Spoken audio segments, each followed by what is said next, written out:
نعرہ لگا لیجئے، اپنی بیداری کا ثبوت دیجئے۔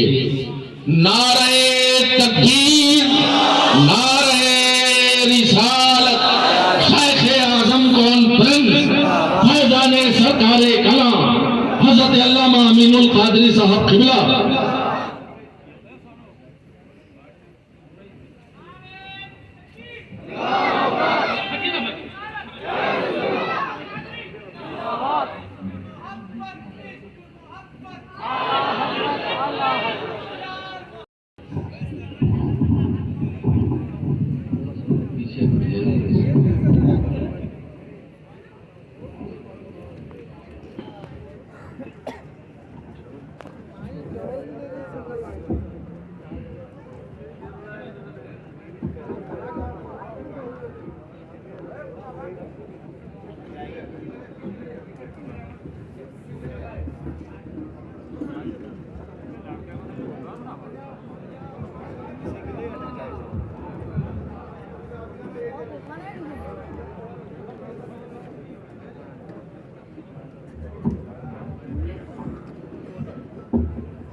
الحمدللہ رب العالمین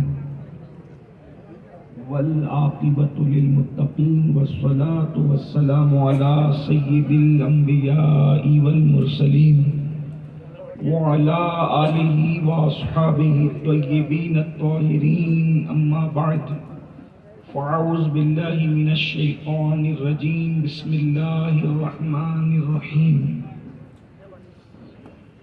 الاخلاء یومئذ بعضهم لبعض الا المتقین، صدق اللہ العظیم۔ غوث اعظم بمن بے سر و ساما مدد، قبلہ دین مدد، کعبہ ایمان مدد، انتظار کرم تستمن عینی رائے خدا جو خدا بینو خدا دا مدد، بگردہ بے بلا افتاد کشتی، ضعیفانو شکستہ رات پشتی، محق کے خواجہ عثمان ہارون، مدد کن مدد کن مدد کن یا معین الدین چشتی۔ منبر پر رونق افروز جانشین حضور مخدوم سمنا، مخدوم ابن مخدوم، حضور سیدی قائد ملت حضرت علامہ سید محمود اشرف صاحب قبلہ اشرفی جیلانی، وہ جمیع ذوی الاحترام ذوی الاحتشام باصفا علماء کرام، حاضرین محفل، پردہ نشین ماؤں اور بہنوں، السلام علیکم ورحمۃ اللہ وبرکاتہ۔ انتہائی احترام و عقیدت کے ساتھ اپنے اور ساری کائنات کے مرکز عقیدت، انیس بے کساں چارہ ساز درد منداں، ہم غریبوں کی غمگسار، ہم فقیروں کی ثروت، شہریار ارم تاجدار حرم، نوبہار شفاعت، شب اسرا کے دولہا، نوشے بزم جنت، دانائے سبل مولائے کل ختم الرسل، خسرو خوباں سیاح لامکاں وجہ کن فکاں، در اللہ المکنون سر اللہ المخزون، عالم ما کانا وما یکون، آب و گل انبیاء جانو دل اصفیاء، مطلع ہر سعادت مقطع ہر سیادت، خلاصہ کائنات فخر موجودات، حضور احمد مجتبی محمد مصطفیٰ، ارواحنا فدا صلی اللہ تعالی علیہ وآلہ وصحبہ وبارک وسلم کی بارگاہ بے کس پناہ میں جس طریقے سے پڑھاؤں، بلند آواز سے میرے ساتھ مل کر پڑھیں۔ الصلاة والسلام علیک یا رسول اللہ، الصلاة والسلام علیک یا رسول اللہ، الصلاة والسلام علیک یا نبی اللہ، الصلاة والسلام علیک یا نبی اللہ، الصلاة والسلام علیک یا حبیب اللہ، الصلاة والسلام علیک یا حبیب اللہ، وعلی آلک و اصحابک یا نور اللہ، وعلی آلک و اصحابک یا صلی اللہ تعالی علیہ وسلم۔ صبح طیبہ میں ہوئی بڑھتا ہے باڑا نور کا، صدقہ لینے نور کا آیا ہے تارا نور کا، میں گدا تو بادشاہ بھر دے پیالہ نور کا، نور دن دونا تیرا دے ڈال صدقہ نور کا، یہ جو مہر و ماہ پر اطلاق آتا نور کا، بھیک تیرے نام کی ہے استعارہ نور کا، نور بنت نور زوج نور ام نور نور، نور بنت نور زوج نور ام نور نور، نور مطلق کی کنیز اللہ رے لما نور کا، ایک سینے تک مشابہ ایک وہاں سے پاؤں تک، حسن سبتین ان کے جاموں میں ہے نیما نور کا، تو تیری نسل پاک میں ہے بچہ بچہ نور کا، تو ہے عین نور تیرا سب گھرانہ نور کا۔ آج کی یہ خوبصورت سی محفل ولی ابن ولی حضور سیدی شیخ اعظم رحمت اللہ تعالی علیہ کی بارگاہ میں خراج عقیدت پیش کرنے کے لیے منعقد کی گئی ہے، اور میرے لیے سب سے بڑا امتحان یہ ہے کہ حضور شیخ اعظم کی زندگی پر ان کے لائق فائق سپوت حضور سیدی قائد ملت نے خطاب فرما لیا ہے۔ ظاہر سی بات ہے، ایک عظیم باپ کے لیے جب ایک عظیم بیٹا اپنی گفتگو کو مکمل کر چکے تو پھر میں اس پر کس طرح سے گفتگو کر سکوں گا۔ کاش کہ میرے احباب نے مجھے پہلے یہ موقع دیا ہوتا، لیکن میں مایوس نہیں۔ اس کی وجہ یہ ہے کہ حضور قائد ملت نے جہاں گفتگو کو ختم کیا ہے، موقع کی مناسبت سے یا وقت کی نزاکت کو دیکھ کر میں وہیں سے اپنی گفتگو کا آغاز کرنا چاہتا ہوں۔ بات یہ ہے کہ جب اچھے لوگ بڑے لوگ کھانا کھا چکتے ہیں تو وہ پلیٹ چاٹ کر صاف کر کے نہیں اٹھتے، بلکہ کچھ نہ کچھ اپنے چھوٹوں کے لیے ٹکڑے چھوڑ کر کے اٹھتے ہیں تاکہ اس کو بعد میں وہ اپنے اس سے خوشا چینی کر سکے۔ تو حضور قائد ملت کے بعد میری گفتگو کی حیثیت بالکل ایسے ہی ہوگی جیسے کوئی بڑا کھانا کھانے کے بعد دسترخوان پر چھوٹے چھوٹے ٹکڑوں کو چھوڑ دے تاکہ میرے بعد آنے والا اس سے خوشا چینی کر سکے۔ میری گفتگو کی حیثیت بالکل ایسے ہی ہوگی۔ اس کو آپ کوئی نئی گفتگو نہ تصور کیجئے گا، بلکہ حضرت ہی کی گفتگو کا فیضان تصور کیجئے گا۔ حضرت نے جو بنیادیں فراہم فرمائی ہے حضور شیخ اعظم کے لیے، ان کی ولایت کے لیے، سب سے پہلے میں انہی کے سرکار شیخ اعظم کے جد امجد کے کچھ اقوال کے حوالے سے ولی کی تعریف بیان کرنا چاہتا ہوں، اس لیے کہ ولی کی تعریف ولایت دینے والا جس شان سے بیان کر سکے گا شاید لینے والا بھی اس انداز سے بیان نہ کر سکے۔ حضور غوثیت مآب شیخ عبد القادر جیلانی رضی اللہ تعالیٰ جنہوں نے ولایت تقسیم کی ہے اور لوگوں کو ولی بنایا ہے، اور خاص بات یہ ہے کہ ولایت جو ہے سرکار غوثیت مآب نے چوروں کو بھی عطا فرمائی ہے، اور پھر چوروں میں بھی وہ مقام دیا۔ ایک تو یہ کہ اگر صرف ولایت کا مقام دیتے تو بھی بڑی بات تھی، لیکن ولایت میں وہ مقام جسے مقام قطبیت کہتے ہیں، سرکار غوثیت مآب نے چور کو مقام قطبیت عطا فرمایا ہے۔ ولایت اتنی مشکل نہیں ہے جتنا لوگ سمجھتے ہیں، اور اتنی آسان بھی نہیں ہے جتنا لوگ سمجھتے ہیں۔ اگر نہ دینا ہو تو ہزاروں سال عبادت کرنے والے کو بھی نہیں دی جاتی، اور اگر دینا ہو تو غار میں سلا کر بھی ولایت عطا کر دی جاتی ہے۔ اگر عطا کرنا ہو، آپ اصحاب کہف کی عبادت کا تذکرہ قرآن میں نہیں پڑھیں گے، صرف ان کی نیند کا تذکرہ پڑھیں گے۔ گویا کہ قدرت بتا رہی ہے اگر دینا چاہتے ہیں تو پھر سلا کر بھی عطا کرتے ہیں، اور اگر نہیں دینا چاہتے تو پھر عبادت پر بھی عطا نہیں کرتے۔ تو پتہ چلا کہ انسان کو راستہ اختیار کرنا چاہیے۔ انشاءاللہ تبارک و تعالی کبھی نہ کبھی کرم کی برسات ہو ہی جائے گی، لیکن میں جس گلے سرسبد کی بات کر رہا ہوں، خاندان غوثیت اور خاندان اشرف کی، جس کے گھر سے ولایت بڑھتی ہو، میں اس کی ولایت پر کیا ثبوت پیش کر سکتا ہوں؟ لیکن اللہ اکبر، آج ہر ننگے دھڑنگے کو بھی ولی مانا جاتا ہے۔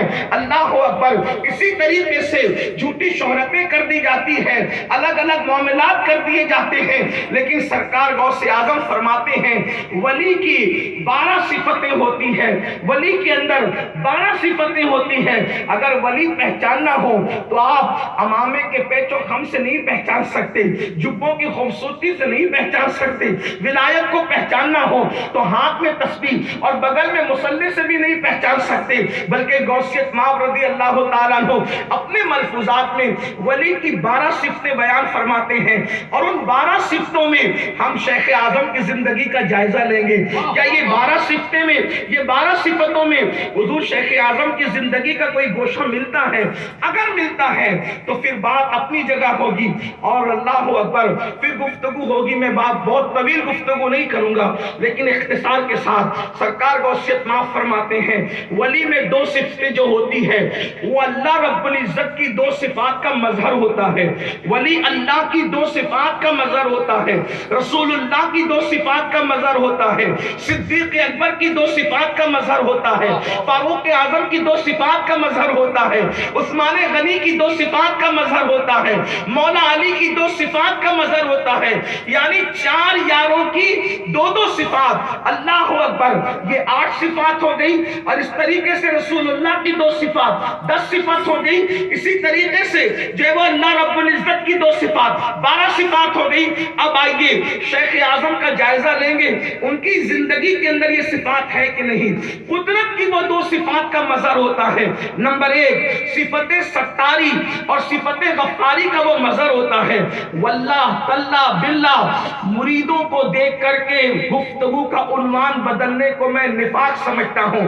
خاندان سرکار کلا کی 4 پشتیں میں نے اپنی چھوٹی سی عمر میں دیکھی ہے۔ میں نے حضور سرکار کلا کی بھی زیارت کی ہے، حضور شیخ اعظم کی بھی زیارت کی ہے، حضور محمود میاں کی بھی زیارت کر رہا ہوں، اور ان کے شہزادے حامد میاں کو بھی ہم ان کی زیارت کر رہے ہیں۔ یعنی اتنی مختصر سی عمر میں اللہ نے ہمیں سرکار اشرف کے خانوادے کی 4 پشتوں کو دکھایا، زیارت کرایا۔ لیکن پھر کہتا ہوں انتہائی انصاف کے ساتھ گفتگو کروں گا۔ اس کی وجہ یہ ہے، یہ منبر بڑا ذمہ دار منبر ہے۔ کیوں؟ اگر ہم مخلوق کی خوشی کے لیے کچھ کہہ دیں تو مخلوق تو خوش ہو کر چلی جائے گی، مگر خالق ناراض ہو جائے گا، اور مخلوق کو خوش کرنے کے لیے خالق کو ناراض کرنا یہ کسی طرح کی دانشمندی نہیں ہے۔ اللہ اکبر، صفت ستاری اور صفت غفاری کا وہ مظہر ہوتا ہے جو اللہ کا ولی ہوتا ہے۔ صفت ستاری کیا مطلب؟ جس کے عیب دیکھیں اس کے عیب کو چھپا دیں۔ آپ دیکھیں ماں بھی اگر عیب دیکھے بیٹے کے تو وہ کم سے کم اس کے باپ کو ضرور بتاتی ہے، بھائیوں کو ضرور بتاتی ہے، مگر میرا اللہ کتنا ستار ہے۔ بندے جرائم کرتا ہے، قدرت پردے ڈالتی ہے، بندے جرائم کرتے ہیں، قدرت پردے ڈالتی ہے۔ شان ستاری کا عالم کیا ہے؟ اللہ اکبر، بڑی معذرت کے ساتھ مسلمانوں، اگر اللہ ہمارے عیبوں پہ پردے نہ ڈالے تو نہ وہاں آپ بیٹھنے کے قابل ہو، نہ یہاں ہم بیٹھنے کے قابل ہو۔ یہ شان ستاری ہی تو ہے۔ انسان جرائم کرتا جاتا ہے اور اس کے بعد قدرت پردے ڈالتی جاتی ہے۔ اللہ اکبر، اس وقت تک پردے نہیں اٹھائے جاتے جب تک کہ انسان گناہ کرنے کا عادی ہو کر اس پہ دلیر نہ ہو جائے۔ مثال کے طور پر فاروق اعظم رضی اللہ تعالیٰ کے دور میں ایک شخص چوری کرتے پکڑا گیا، اور جب چوری کرتے پکڑا گیا تو آپ نے فرمایا اس کے ہاتھ کاٹ دو۔ اس نے ہاتھ جوڑ کے کہا سرکار پہلی مرتبہ کر کے پکڑا گیا ہوں۔ آپ فرماتے اللہ کی قسم تو نے پہلی بار چوری نہیں کی بلکہ تو عادی ہوا اس کے بعد ہی پکڑایا۔ اس نے کہا میں نے پہلی بار کی۔ فرمایا میں نہیں مانتا، لیکن جب تحقیق کی گئی تو پتا چلا وہ پہلی چوری نہیں تھی بلکہ وہ چوری کا عادی ہو گیا تھا۔ لوگوں نے کہا امیر المومنین اتنے یقین سے خدا کی قسم کیوں کھائی جب آپ کو پتا نہیں تھا؟ فرمایا واللہ میرا رب اتنا بڑا ستار ہے کہ پہلی مرتبہ جرم پہ کسی کو پکڑاتا نہیں ہے جب تک انسان جرم کرنے کا عادی نہ ہو جائے اور اس پر دلیر نہ ہو جائے۔ اللہ اکبر، یہ صفت ستاری ہے، اور اللہ جس کو اپنا ولی بناتا ہے اس کے اندر اس صفت ستاری کا کچھ حصہ عطا فرماتا ہے۔ یعنی وہ لوگوں کے عیبوں کو کریکتا نہیں ہے بلکہ عیبوں پہ پردے ڈالتا ہے۔ اب اگر میں بات سچی کر رہا ہوں تو شیخ اعظم کو دیکھنے والے یقیناً میری بات کی تصدیق کریں گے۔ شیخ اعظم اس ہستی کا نام ہے کہ جس کی محفل کے اندر کسی کے عیب بطور غیبت بیان نہیں ہوتے تھے، بلکہ جب بھی وہ گفتگو کرتے تھے یا تو تصوف کی گفتگو کرتے تھے، یا تو بزرگوں کی گفتگو کرتے تھے، یا تو اسلاف کی گفتگو کرتے تھے، اس لیے کہ جب پیر غیبت کرنے والا ہو جائے گا تو مریدوں کو غیبت کرنے سے کون بچائے گا؟ جب پیر لوگوں کی عیب جوئی کرنے والا ہو جائے گا تو عیبوں پہ پردے کون ڈالے گا؟ واللہ لوگ ڈاکٹروں کے پاس اتنا کھل کر کے اپنے معاملات بیان نہیں کرتے جتنا مشائخ کے پاس اپنے معاملات بیان کرتے ہیں، لیکن اگر وہی سب کے معاملات کو اوپن کرتا پھرے تو بتاؤ لوگوں کا حال کیا ہوگا؟ تو جسے قدرت دوست بناتی ہے اسے صفت ستاری سے حصہ عطا فرماتی ہے۔ اللہ اکبر، میں جلدی پڑھ رہا ہوں۔ نمبر 2، اسے صفت غفاری سے بھی حصہ عطا کیا جاتا ہے، یعنی معاف کرنا۔ اللہ اکبر، میں کوئی واللہ مردہ جو گڑ چکا ہے اس کو اٹھانا نہیں چاہتا، لیکن جو لوگوں نے حضور سرکار کلا کے وصال کے بعد کے حالات دیکھے ہیں وہ اس بات پر گواہ ہیں کن حالات سے شیخ اعظم گزرے ہیں۔ اللہ اکبر، جو خود کہتا ہے کہ غموں میں روتے ہوئے میرے آنسو مثل نیل ہو گئے ہیں۔ اللہ اکبر، مخدوم سنہ رحمت اللہ علیہ کی نیل سے اپنی آنسوؤں کو جو تشبیہ دیتا ہے، مگر واللہ جس وقت ستانے والوں نے معافی کی طلب کی ہے حضور شیخ اعظم نے اپنے نانا جان مصطفیٰ جان رحمت صلی اللہ علیہ وآلہ وسلم کے طریقے پر چلتے ہوئے آپ نے صمیم قلب کے ساتھ، کھلے دل کے ساتھ لوگوں کو معاف کر کے بتا دیا کہ صفت غفاری سے بھی اللہ نے آپ کو حصہ نصیب فرمایا ہے اور آپ نے معاف کیا ہے۔ خود ہمارے شہر والے گاؤں کے اندر میں ایسے مجرموں کو جانتا ہوں جنہوں نے حضور شیخ اعظم کے ان دنوں میں بڑا دل دکھایا ہے، لیکن جب معافی کے لیے آئے ہیں تو معاف بھی کیا ہے، اور صرف معاف نہیں کیا بلکہ عطا بھی فرمایا ہے۔ تو گویا کہ جس کو ولایت دی جاتی ہے صفت ستاری اور غفاری کا اسے مظہر بنایا جاتا ہے۔ یہ حال ہے۔ اللہ اکبر، آپ اندازہ فرمائیں معاف کرنے کا طریقہ۔ ایک مرتبہ میں خود حضور شیخ اعظم کی محفل میں موجود تھا۔ میری عمر اس وقت زیادہ نہیں تھی، لیکن میری قوت حافظہ جہاں تک میری رہنمائی کر رہی ہے، میں بالکل جو ہے اگر صحیح کہہ رہا ہوں تو اپنی قوت حافظہ کی بنیاد پر تو ایک بات آپ کو بتاتا ہوں ان کی سوچ کیا تھی۔ حضور شیخ اعظم کے ساتھ کچھ لوگ بیٹھ کر کے حالات کا رونا رو رہے تھے، اس لیے کہ کچھ لوگ کی عادت ہے کہ وہ اپنے بزرگوں کے درمیان حالات کا ایسا رونا روتے ہیں اسٹیج پر جانے سے پہلے، تاکہ منبر پر جانے کے بعد انسان اپنی بولی بولنے کی بجائے بولے ہوئے لوگوں کی بولی بولے۔ لیکن ایک جملہ آپ کو کہہ دوں، شیخ اعظم کی بارگاہ میں کام کرنے والوں کی قدر تھی، کان بھرنے والوں کی قدر نہیں تھی۔ حضور شیخ اعظم اللہ کے اس برگزیدہ بندے کا نام ہے۔ اللہ اکبر، آپ پر کو جب شکایت کی گئی تو آپ نے فرمایا کہ آپ کا مخصوص انداز تھا، ہاتھ اٹھاتے تھے اور وہ خوبصورت ہاتھ، نکیلی انگلیاں، اور کبھی کبھی ان انگلیوں کے کوروں کے اوپر پان کے ہلکے سے نشانات، اور چہرہ اللہ اکبر ایسا کھلا ہوا یوں لگتا تھا جیسے کسی جھیل کے اندر ابھی ابھی کمل نے مسکرایا ہو، اتنا خوبصورت سا چہرہ۔ اور یہ بات انسان جو ہے بالکل شرح صدر کے ساتھ کہہ سکے کہ لوگ مولا علی کے بارے میں کہتے ہیں کہ وہ بہت زیادہ خوبصورت تو نہیں تھے، ہمارے شہر میں بھی کسی نے بکا تھا تو میں نے کہا تھا کم سے کم ان کی نسل ہی کو دیکھ لیتے، جب 1400 سال کے بعد حسن کا یہ عالم ہے تو اللہ اکبر مولا کائنات کے حسن کا عالم کیا ہوگا۔ اندازہ فرمائے، بڑا حسین سا چہرہ، اور پان کھانے کی وجہ سے وہ لال سے ہونٹ سرکار مخدوم اشرف جہانگیر سمنانی کے ہونٹوں کی یاد تازہ کرتے ہیں۔ مخدوم علامہ شرف الدین یحییٰ منیری نے جس وقت مخدوم پاک رحمت اللہ علیہ کی صفات بیان کی تھی اس میں سے صحیح النسب حسین سید کے ساتھ یہ بھی کہا وہ اتنا خوبصورت ہوگا کہ اس کے حسن کی وجہ اس کے داڑھی کے اوپر بھی ظاہر ہوگی اور اس کے ہونٹوں سے پان کے اثرات ظاہر ہوں گے۔ یہ بات آپ کی زندگی میں ہے۔ حضور شیخ اعظم وہ مخصوص انداز میں جو ہے ہونٹوں کی لالی اور پھر ہاتھوں کا وہ انداز اور پھر زبان میں ایک ہلکی سی مخصوص سی لکنت اور وہ گفتگو کے مزے کو مزید دوبالا کر دیتی تھی اور کان میں رس کھولنے لگتی تھی، ان کے والد بزرگوار کی آواز کی یاد تازہ کر دیتی تھی، انداز تازہ کر دیتی تھی۔ تو آپ نے لوگوں سے فرمایا تم میری طرح کیوں نہیں بن جاتے؟ تو کہا حضور مطلب کیا؟ کہا جب لوگ مجھے ستانے لگتے ہیں تو میں ان کا جواب دینے کی بجائے میں اپنے آپ کو کسی نہ کسی کام میں بزی کر دیتا ہوں، کسی نہ کسی کام میں مصروف کر لیتا ہوں تاکہ مجھے لوگوں کو جواب نہ دینا پڑے۔ اور پھر فرمایا کہ میں تو دشمنوں کی طرف توجہ نہیں کرتا، وہ مخصوص لہجے میں نہیں بول سکوں گا، وہ بڑا خوبصورت میرے دل و دماغ پہ وہ جملے اب بھی نقش ہے اور ہم اس کو بھی مشعل راہ بنائے ہوئے ہیں۔ آپ نے فرمایا بڑوں کی صحبت میں بیٹھنے سے یہی ہوتا ہے، یاد رکھنا کتابیں علم بڑھا سکتی ہے، زندگیاں نہیں بدل سکتی، زندگیاں تو صحبتیں بدلا کرتی ہے۔ اس لیے جب بھی کوئی صاحب دل مل جائے تو چند لمحے اس کے قدموں میں بیٹھنے کی کوشش کرو، اس لیے کہ غریب رومی نے کہا ہے یک ساتھ صحبت با اولیاء بہتر ست سالہ طاعت پیریا۔ اللہ اللہ کسی صاحب دل کی صحبت میں بیٹھنے سے وہ ملتا ہے جو مہینوں سالوں برسوں محنت کرنے سے نہیں ملتا۔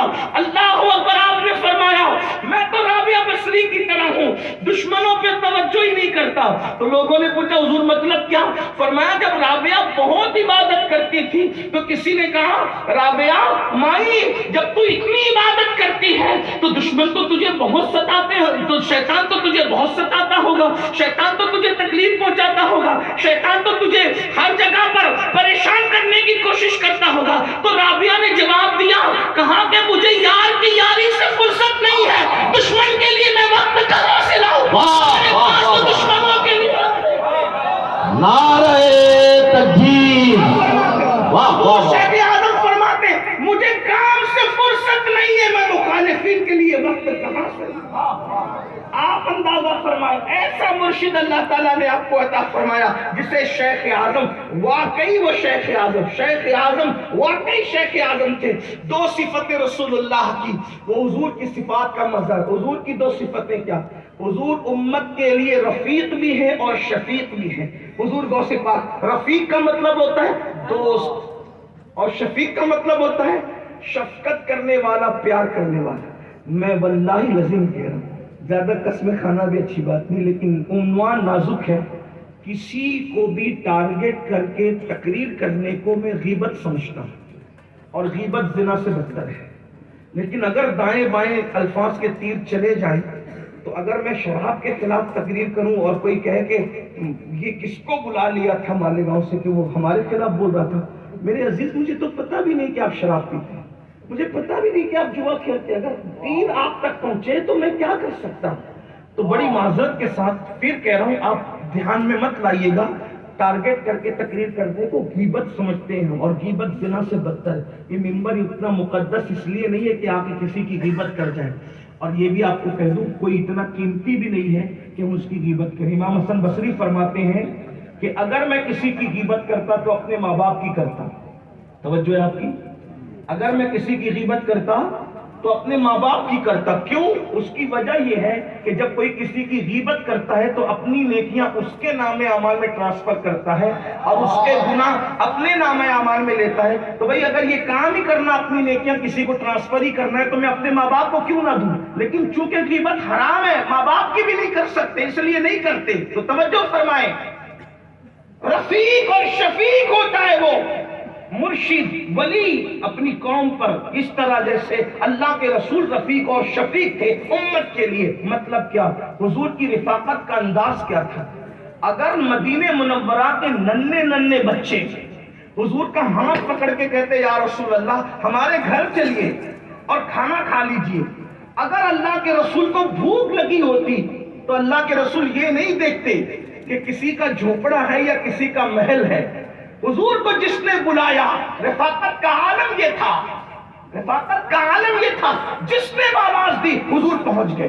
اللہ اکبر، کس طرح پہنچے؟ انسان تو انسان جانوروں کی فریاد پر بھی پہنچ گئے، عقل مند تو عقل مند پاگلوں کی فریاد پر بھی پہنچ گئے. جس نے چڑیوں کی فریاد سنی، جس نے پاگل اونٹوں کی فریاد سنی، جس نے اللہ اکبر پاگل انسانوں کی فریاد سنی. حضور علیہ الصلوۃ والتسلیم کا انداز یہ تھا. رفیق ہوتا ہے وہ اپنی قوم پر جیسے حضور امت پر رفیق تھے. بڑی معذرت کے ساتھ آج تو ہم نے امیری اور غریبی میں جنازے بھی بانٹ دیے، امیری غریبی میں جنازے بھی بانٹ دیے، شادیاں بھی امیری غریبی میں بانٹ دی. بڑی معذرت کے ساتھ اگر کلکتہ کا کوئی مرید بیمار ہے اور مالدار ہے تو ہزاروں کلومیٹر سے سفر جو ہے وہ فون چلا جائے گا، حاجی صاحب آپ خیریت سے تو ہیں. لیکن اگر گلی کا مرید مر گیا ہے تو اس کے جنازے میں شرکت کے لیے وقت نہیں ہے. کیوں؟ اس لیے کہ ہم نے امیری اور غریبی میں جنازوں کو، شادیوں کو تقسیم کر دیا ہے. مگر اللہ کے رسول علیہ السلام کا یہ حال نہیں تھا. حضور کی شان یہ تھی، اگر پتا چلا کہ ابو جہل بیمار ہے، دشمن ہے، جان کا دشمن ہے، حضور اس کی بھی عیادت کے لیے جاتے ہیں. اللہ کے رسول کو پتا چلتا ہے کوئی یہودی بیمار ہے، اس کی بھی عیادت کے لیے جاتے ہیں. اگر کوئی غریب ہے حضور اس کے یہاں بھی تشریف لے جاتے ہیں، کوئی امیر ہے اس کے یہاں بھی تشریف لے جاتے ہیں. یہ رفاقت کا انداز اگر آپ دیکھنا چاہیں تو حضور شیخ اعظم کی زندگی میں دیکھ سکتے ہیں. جب تک کہ پیر کام کرتے تھے، جب تک پیر کام کرتے تھے، آپ کا 10 دن کا قیام ہے، 5 دن کا قیام ہے، تو جس نے کہا حضور میرے گھر دعا کے لیے چلیے، زبان پہ نہ نہیں ہوتا تھا بلکہ برابر تشریف لے جاتے تھے. اس لیے کہ امیری غریبی وہ دیکھتا ہے میرے عزیز جس کی نظر پیسوں پہ ہوتی ہے، اور جس کی نظر یار کی رضا پر ہوتی ہے اس کے لیے امیر اور غریب تو یکساں ہوتے ہیں. ابھی آپ نے سنا حضرت سے کہ جس کی کوئی پراپرٹی نہیں، جس کا کوئی جو ہے وہ بینک بیلنس نہیں بڑھ چڑھ کر کے، اور اب بچوں کو آبائی مکان صرف وراثت میں ملتا ہے. شیخ اعظم اس بادشاہ کے عظیم سپوت تھے جس نے ٹھکرایا تھا تخت و تاج کو خدا کی محبت میں. وہ اپنے بابا کے راستے سے کیسے ہٹ سکتے تھے، کیسے بغاوت کر سکتے تھے؟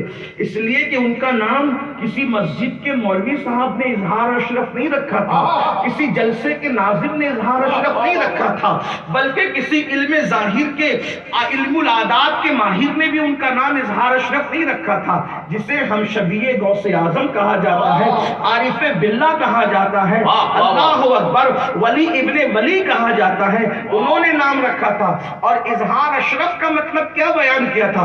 فرمایا یہ اظہار اشرف ہے، یعنی اس سے اشرف کا اظہار ہوگا. واہ واہ واہ واہ. جنہوں نے اشرف کو نہیں دیکھا وہ اظہار کو دیکھ کر کے سمجھ جائے گا کہ اظہار اشرف یہ ہے، اشرف کا اظہار یہ ہے. واہ واہ واہ. تو وہ اظہار اشرف ہوگا، یعنی کہ اشرف جس کی شخصیت میں آشکار ہوگا.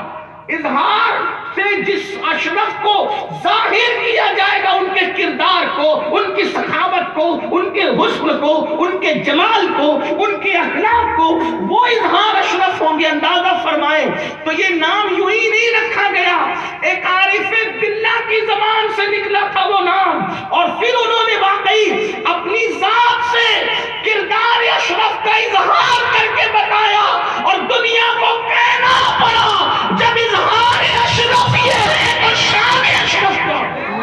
نعرہ تکبیر، نعرہ رسالت. شیخ اعظم کون پرند، فیضان مخدوم اشرف. وہ شفیق بھی ہوتا ہے اسی طرح جیسے اللہ کے رسول اپنی امت پر شفقت فرماتے تھے. وہ صفت شفقت کا مظہر ہوتا ہے اپنے نبی صلی اللہ علیہ وآلہ وسلم سے، وہ صفت اس کو نصیب ہوتی ہے. اور وہ صفت کیا ہے؟ شفقت. یاد رکھیے ڈانٹ ڈپٹ تو سب کو آتی ہے، لیکن شفقت. بڑی معذرت کے ساتھ 4 5 50 20 لوگ کسی کے ماننے والے ہو جائیں تو وہ لوگوں سے مصافحہ کرنے میں اپنے آپ کی بے عزتی سمجھتا ہے. بھائی اگر ٹرین پکڑنی ہو، فلائٹ پکڑنی ہو، کوئی کھانا کھانا ہو، کوئی حاجت ہو، تب تو مصافحہ نہ کرنا سمجھ میں آتا ہے. آپ کو جا کر کے سونا ہی ہے تو اس کے بعد لوگوں سے مصافحہ نہ کرنے کا مطلب اس کے سوا کیا ہے؟ میں کوئی کرٹیسائز نہیں کر رہا، پھر کہہ رہا ہوں کوئی ٹارگیٹ نہیں کر رہا. اللہ کے رسول کی شفقت امت پر یہ تھی، اللہ کے رسول کی شفقت امت پر یہ تھی، اللہ اکبر، کہ حضور سے اگر کوئی مصافحہ کرتا، حضور سے اگر کوئی مصافحہ کرتا، حضور کے ہاتھ بڑے نرم تھے، ٹھنڈے تھے اور اتنے خوشبودار تھے کہ اگر صبح کوئی مسافہ کرتا تو شام تک اس کے ہاتھ مہکتے رہتے. تو لوگ جب اللہ کے رسول سے مسافہ کرتے تو نرمی، ٹھنڈک اور خوشبو کی وجہ سے دیر تک پکڑے رہتے حضور کے ہاتھ کو. مگر احادیث گواہ ہے جب تک ہاتھ پکڑنے والا ہاتھ پکڑا رہتا تو اللہ کے رسول کبھی ہاتھ اس سے نہیں چھڑایا کرتے تھے جب تک کہ وہ خود نہیں چھوڑ دیا کرتا. اللہ اکبر. حضور شیخ اعظم کی زندگی میں آپ دیکھیں اگر مسافے کا موقع ہے تو اللہ اکبر، امیر بھی مسافہ کر رہا ہے، غریب بھی مسافہ کر رہا ہے، اپنا بھی مسافہ کر رہا ہے، بیگانہ بھی مسافہ کر رہا ہے. اور شفقت کا عالم یہ ہے، غصے میں جلدی آتے تھے لیکن جلدی سے غصہ چلا جاتا تھا، اور یہ بہت اچھے انسانوں کی علامت ہے. ایک مرتبہ اورنگ آباد کی سرزمین پر بیان کے لیے تشریف لے گئے تھے. اللہ اکبر. اور لوگوں نے کھانا کھلا دیا، اور کھانا کھلانے کے بعد فرمایا حضرت تقریر کے لیے چلیے. غصے میں آگے جلال آ گیا اور فرمایا کھانے کے بعد کم سے کم مجھے 2 گھنٹے چاہیے، اس کے بعد میں تقریر کر سکوں گا، فوراً میں تقریر نہیں کر سکتا. غصے میں آئے، جلال میں آئے. منتظمین حیران ہو گئے، اب کیا کریں، حضرت جلال میں آ گئے. لیکن لوگوں نے دیکھا جتنی جلدی جلال شباب پر آیا اتنی جلدی جلال اس طرح نیچے کی طرف گیا جیسے کسی آگ پر رکھا ہوا دودھ بہت جلدی سے اوپر بھی چلا جاتا ہے، اور ہاتھ نیچے کر دو تو نیچے بھی آ جاتا ہے. یہ غصہ بڑا محمود ہے، یہ غصہ بڑا محمود ہے جو ابو المحمود کا غصہ تھا. یہ غصہ بڑا محمود ہے جو ابو المحمود کے جلدی غصے میں اور غصہ جلدی چلا بھی جائے. یہ ایک مومن کی شان بیان کی گئی ہے روایتوں میں کہ غصہ جلدی بھی آتا ہے اور جلدی چلا بھی جاتا ہے. اللہ اکبر. یہ ان کی شان تھی، بڑے شفیق تھے، بڑے مہربان تھے. ایک بات آپ کو بتاؤں، اللہ اکبر، ان کا حال یہ تھا کہ وہ غریب مریدوں سے بڑی شفقتوں سے بات کرتے تھے، پیار سے بات کرتے. میں تو اس زمین کا رہنے والا ہوں جہاں اکثریت مزدوروں کی ہے. وہاں آنے کے بعد ان کا پیار، ان کی محبتیں، ان کی شفقتیں لوگوں کو یاد ہے، اور انشاءاللہ جب تک چاند سورج نکلتے ڈوبتے رہیں گے شاید یاد رہے گی. میں جلدی چل رہا ہوں. اس کے بعد صدیق اکبر کی 2 صفت اس میں ہوتی ہے. وہ صادق ہوتا ہے یعنی سچا ہوتا ہے، اور مصدق ہوتا ہے یعنی سچ کی تائید کرنے والا ہوتا ہے. وہ سچا بھی ہوتا ہے اور سچ کی یعنی اللہ والا کبھی جھوٹا نہیں ہوتا، وہ جھوٹی بکواسیں نہیں کرتا. حضور شیخ اعظم کی زندگی کو آپ دیکھیں، اللہ اکبر. سچائی قدم قدم پر آپ دیکھیں گے، صداقت قدم قدم پر آپ دیکھیں گے. اور اس کے بعد اگر کسی نے کوئی سچ بات کہہ دی تو آپ غرور کی وجہ سے، گھمنڈ کی وجہ سے آپ نے کبھی انکار نہ فرمایا بلکہ آپ نے اس کی تصدیق فرمائی. اس کے بعد فاروق اعظم کی 2 صفات ہوتی ہے. کیا؟ امر بالمعروف نہیں انل منکر. وہ نیکی کا حکم دیتا ہے اور برائی سے روکتا ہے. یہ 2 صفتیں اس کے اندر ہوتی ہے. واللہ آج حالات یہ ہیں، اگر سونے کی انگوٹھی کسی مالدار کے ہاتھ میں ہے تو چشم پوشی کر لی جاتی ہے، اور اگر اللہ اکبر کسی غریب نے ہلکی سی بھی کوئی بات مزاج کے خلاف کی تو اس کی پوری نظر اتار لی جاتی ہے. یہ حالات ہوتے ہیں. مگر حضور شیخ اعظم کے اندر یہ بات تھی، جب بھی کوئی بات کسی میں دیکھی تو امر بالمعروف کے تحت اللہ پر نیکی کا حکم دے دیا، یا پھر برائی دیکھی تو برائی سے روک دیا. ایک مرتبہ جو ہے اللہ اکبر، ایک نکاح میں حضرت کے ساتھ مالیگاؤں میں شریک تھا، اور اس کے بعد جو ہے حضرت سے جب کسی نے، حضرت نے فرمایا مہر کیا ہے، مہر کیا ہے، تو حضرت سے کسی نے کہا حضرت آپ ہی مقرر کر دی. حضرت نے اس کو اتنی بری طرح ڈانٹ کر کے فرمایا یہ حق دلہن کا ہے ظالم، یہ بھی آپ مجھے دے دینا چاہتے ہیں. آپ نے فرمایا امر بالمعروف اور نہیں انل منکر کا انداز دیکھیں. فرمایا یہ دلہن کا حق ہے، تم وہ بھی مجھے دے دینا چاہتے ہو. اس کے بعد میں جا اور پوچھ کر کیا، اس لیے کہ یہ حق اللہ اور رسول نے عورتوں کو عطا فرمایا. امر بالمعروف کا انداز دیکھیں، اللہ اکبر، نہیں انل منکر کا انداز دیکھیں. اس کے بعد پھر 2 صفتیں عثمان غنی کی ہوتی ہے. نمبر 1 تو یہ سخاوت، وہ دن کو سخاوت کرتا ہے اور رات کو عبادت کرتا ہے. اللہ اکبر. میرے آقا علیہ السلام کے پیارے دیوانوں، پتہ چلا ولی لوٹنے والا نہیں ہوتا، لٹانے والا ہوا کرتا ہے. مانگنے والا نہیں ہوتا، دینے والا ہوا کرتا ہے. اور یاد رکھنا، مانگ مانگتے وہ ہیں جسے یار کا پتہ نہیں ملتا، ورنہ جسے یار کا پتہ مل جائے پھر اس کی شان یہ ہوتی ہے دو عالم سے کرتی ہے بیگانہ دل کو عجب چیز ہے لذت آشنائی، شہادت ہے مطلوب مقصود مومن، نہ مال غنیمت نہ کشور کشائی، اللہ اکبر، وہ سخی ہوتا ہے سخاوت کرتا ہے، اللہ اللہ، اندازہ فرمائے کہ سخاوت کا عالم کیا ہے۔ کبھی مدرسے کے بچوں پہ سخاوت کر رہی اس انداز سے کہ کوئی چیز منگانی ہے تو کوئی چیز منگا لی اور اس کے بعد بچے ہوئے پیسے بچوں سے کہہ دیا کہ بابو تم رکھ لو، اللہ اکبر، اندازہ فرمائے کہ کیا انداز ہے، دیا بھی جا رہا ہے، عزت نفس کا خیال بھی رکھا جا رہا ہے۔ میرے آقا علیہ الصلوۃ والتسلیم کے پیارے دیوانوں، جامعہ اشرف کے بچے جو اس دور میں حضرت کے زمانے میں پڑھتے تھے وہی میری اس بات کی تصدیق کریں گے کہ کوئی چیز منگائی ہے پیسے بچ گئے ہیں تو کہا کہ بابو تم رکھ لو، سخاوت کا انداز دیکھیں میرے آقا علیہ الصلوۃ والتسلیم کے پیارے دیوانوں۔ اور پھر رات کی عبادت، یہ معاملہ تو اللہ اکبر ان کے گھر والے بہتر بتا سکتے ہیں، لیکن میں نے تو نہیں دیکھا وہ کیفیت، مگر مجھے ایک اندازہ ضرور ہے جس سے میں اندازہ کر سکتا ہوں، نہ میں کوئی مفکر ہوں نہ کوئی دور اندیش انسان، لیکن میں اندازہ کر سکتا ہوں۔ مثنوی شریف کو انہوں نے جو ترجمانی کا لباس پہنایا ہے، رات کی تاریکیوں میں سوزے دل نہ رکھنے والا وہ لباس پہنا ہی نہیں سکتا۔